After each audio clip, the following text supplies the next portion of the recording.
Assalamualaikum warahmatullahi wabarakatuh.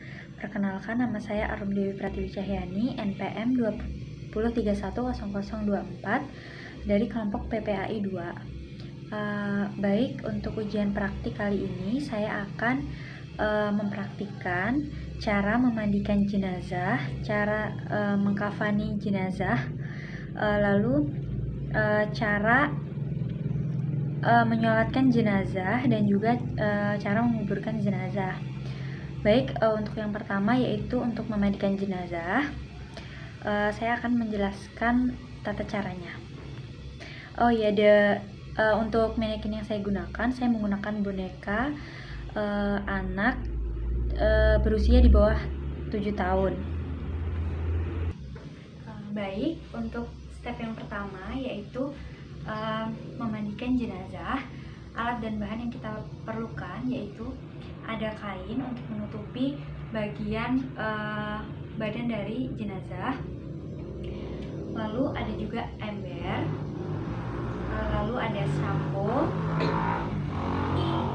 lalu ada sabun, dan juga ada tempat untuk mengambil air atau gayung. Baik, langkah pertama yang saya lakukan yaitu menutupi bagian badan dari jenazah. Baik, lalu yang kedua, saya memencet-mencet bagian perut dari jenazah untuk membantu keluar kotoran yang masih tertinggal di dalam perut jenazah. Ditekan dengan pelan-pelan dan lembut. Jika kotoran keluar, kita bersihkan. Baik, setelah selesai dibersihkan, kita membersihkan bagian yang lain. Kita siram air terlebih dahulu dari bagian kepala ke badan. Kita usap hati-hati dan lembut.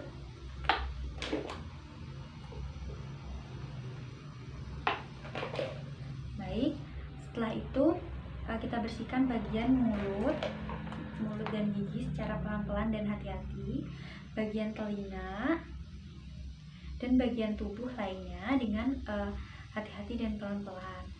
Lalu kita siram dari sebelah kanan,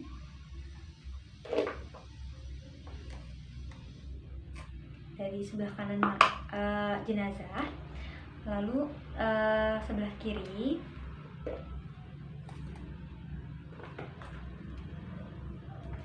oh ya, untuk pada saat menyiramkan air itu usahakan kepala jenazah itu lebih tinggi, dapat menggunakan bantalan seperti yang saya gunakan ini. Tujuannya apa? Tujuannya untuk menghindari air ketika disiram itu menumpuk atau berada di area kepala atau masuk ke daerah kepalanya. Baik, kita gosok-gosok. Setelah itu kita berikan sabun, kita mandikan, kita gosok-gosok secara pelan-pelan.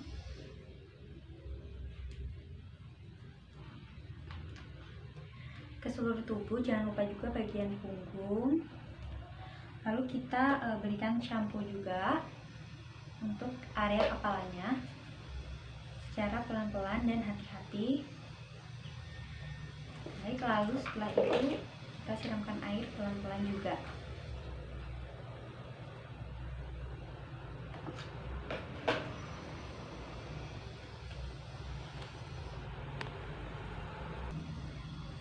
Baik, untuk selanjutnya yaitu kita setelah membersihkan jenazah dengan air dan sabun, kita bersihkan, kita keringkan badan jenazah dengan handuk yang lembut.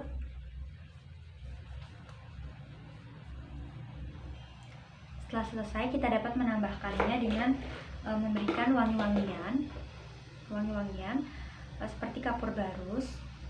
Tujuannya untuk menjaga aroma mayat itu tidak berbau. Baik.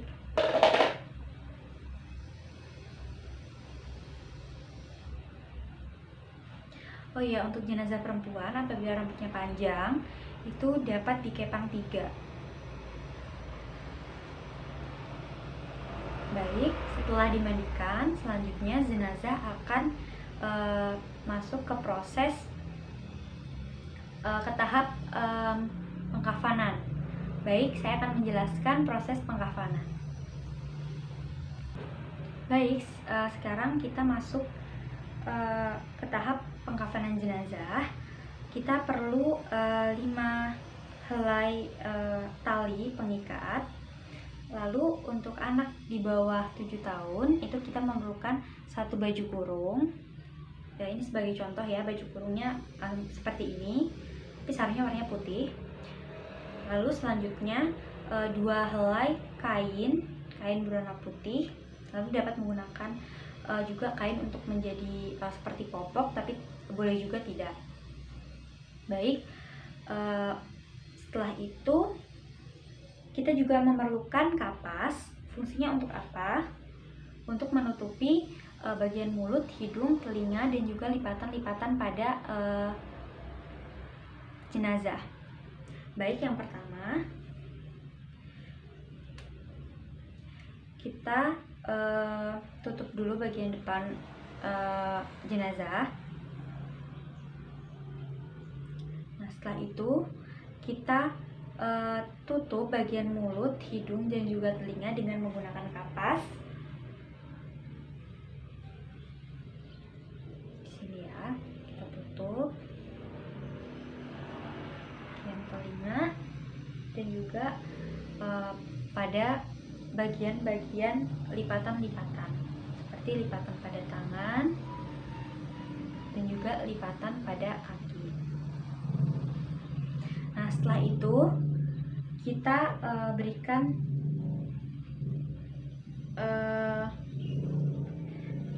kain seperti kerudung. Baik, untuk sebelum masuk ke sini, sebelum masuk ke memberikan kapas, itu biasanya memakai baju kurung terlebih dahulu. Baik, untuk baju kurungnya saya coba praktikkan ya.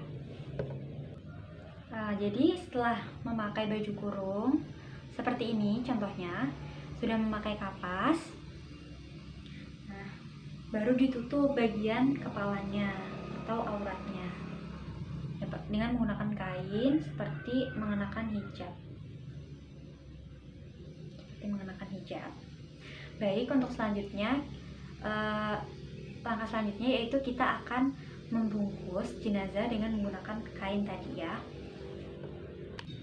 Baik, untuk menutup kainnya, untuk menutup jenazahnya, kita lakukan dari sebelah kanan seperti ini. Kita tutup lapisan pertama, kedua, 3, dan selanjutnya. Setelah itu berpindah ke sebelah kiri, tutup 1, 2, dan juga ketiga juga ya, tergantung berapa lapis kain yang digunakan. Baik, untuk selanjutnya itu kita ikat menggunakan tali yang putih tadi. Diawali dari bagian kepala terlebih dahulu. Jadi kita ikat, lalu masuk ke bagian kepala seperti ini.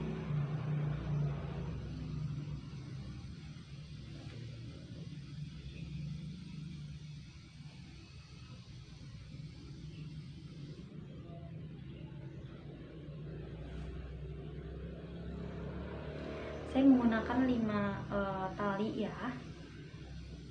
Saya menggunakan 5 tali. Nah, baik, setelah selesai dalam proses pengkafanan seperti ini, selanjutnya akan masuk ke tahap menyolatkan jenazah.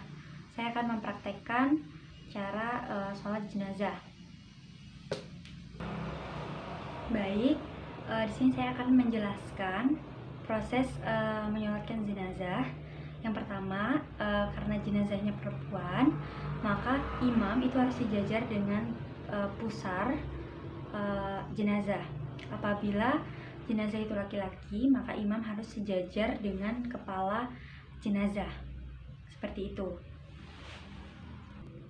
Baik, untuk menyolatkan jenazah, karena Manekin yang saya gunakan untuk jenazah adalah wanita usianya di bawah 7 tahun, maka saya akan mencoba menyolatkannya.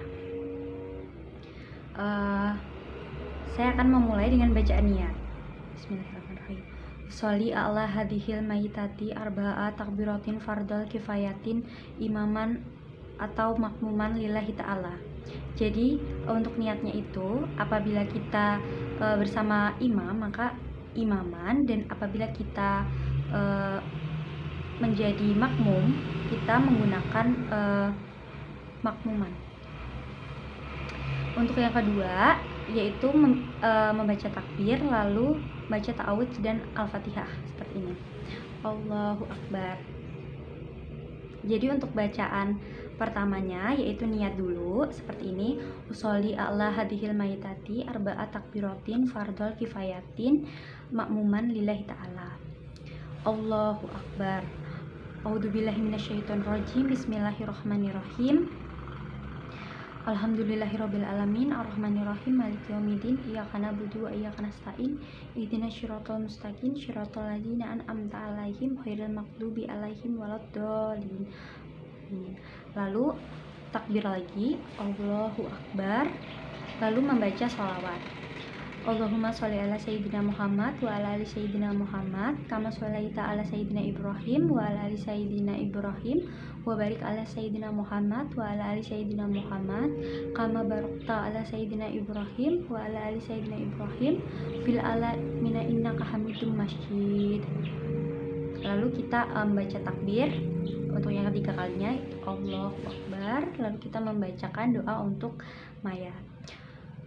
Untuk mayat atau jenazahnya apabila wanita, Allahumma firlaha warhamha wa'afiha wa'fu anha. Lalu takbir yang keempat, Allahu Akbar, lalu membacakan doa lagi kepada jenazah atau mayat. Allahumma la tahrimna ajroha wa la taftina ba'daha waghfir lana wallaha. Lalu ditutup dengan bacaan salam. Assalamualaikum warahmatullahi. Assalamualaikum warahmatullahi.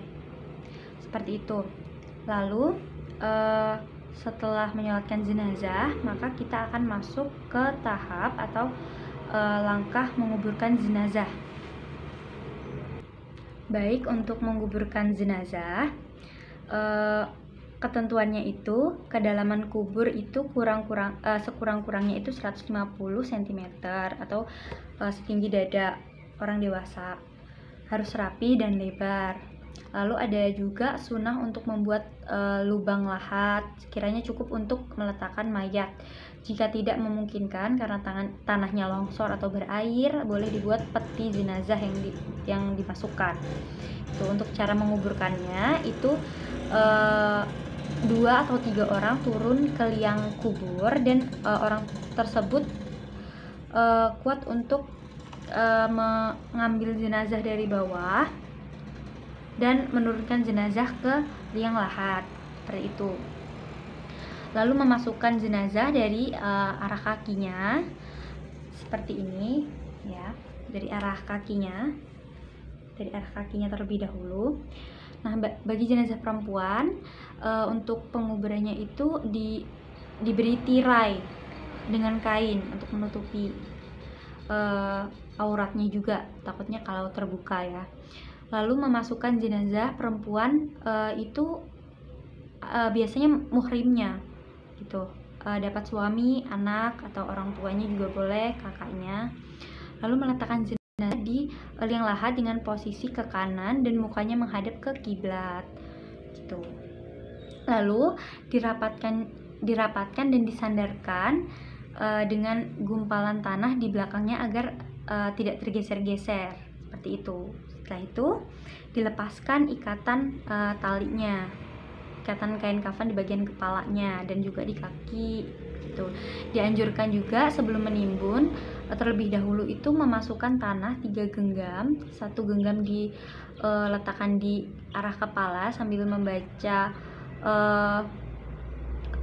doa, dan 1 genggaman lagi diletakkan di sebelah kanan sambil membaca juga bacaan doa dengan ada juga satu genggaman lagi diletakkan sebelah kiri sambil membacakan doa juga gitu.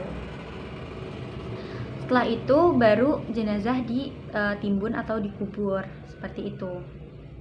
Dan untuk memberi tanda bahwa di situ adalah makam, biasanya ditinggikan sedikit tanahnya itu, jadi agak lebih ada gundukan tanah sebagai tanda, dan juga diberikan seperti batu nisan atau bisa berupa kayu gitu.